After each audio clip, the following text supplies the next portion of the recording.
In Barcelona, a serious problem could arise if Lamine Yamal's career follows the same path as Lionel Messi's.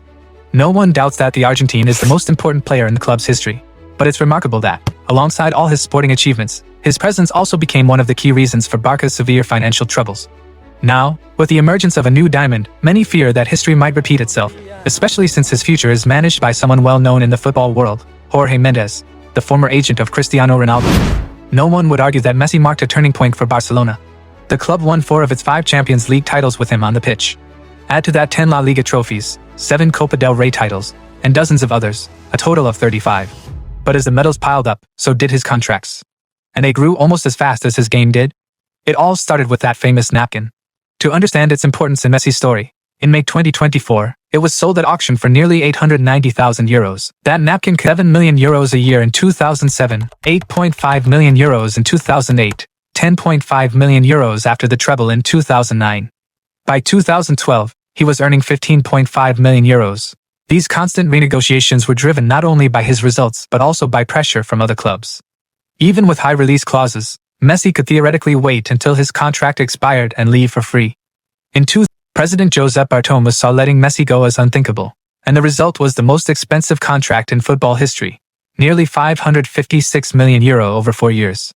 The deal consisted of 3 parts: a massive signing bonus of €115 million, a fixed salary of €72 million per year, and performance bonuses. In total, Messi earned around €138 million per season, an unprecedented figure. But did he bring that money in? To some extent, yes. In 2004, when Messi debuted, Barcelona's annual revenue was €207 million. 15 years later, it had grown to €841 million. The record €222 million sale of Neymar to PSG triggered a kind of panic. In desperation, the club spent hundreds of millions on Dembélé, Griezmann, and Coutinho.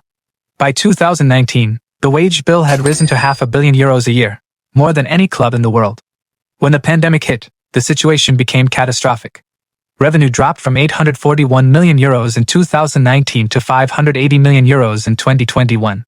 By the end of the 2020-21 season, Barca posted a record loss of €481 million, unprecedented in football history.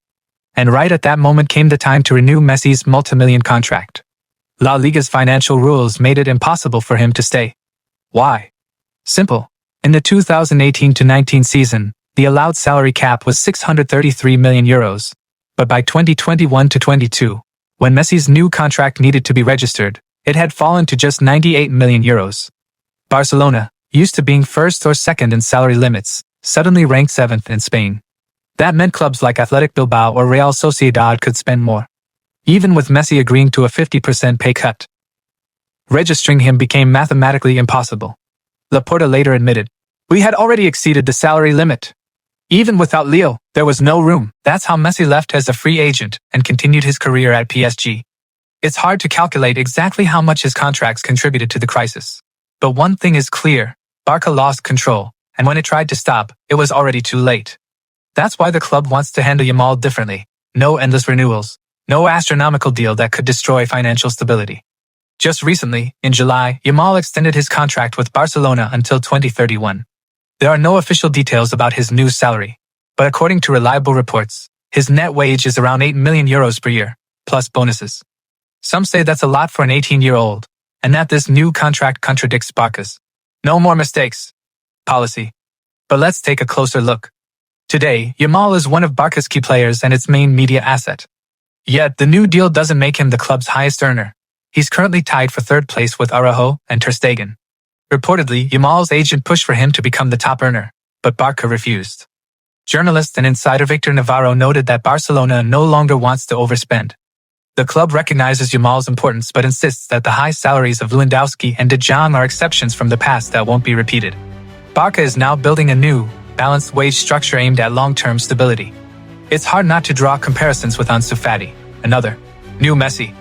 In 2021, at 18, he earned around €7 million per year net, even though his impact on the team was far smaller. In Yamal's case, the situation is different. His contribution is much greater, and the football market has grown since then. Retaining a talent like this is a challenge for any club. You must show him he's valued, but also resist agent pressure and keep financial sustainability. Judging by the fact that Barca had no issues registering his contract, the reported figures seem accurate, and the club truly is trying to keep a balance. Today, everyone in Barcelona understands that talent is vital, but the lesson of Messi must never be forgotten. So what do you think? Is Yamal's new contract justified? And can Barcelona avoid repeating the mistakes of the past? Let me know your thoughts in the comments. I'll be reading them with great interest.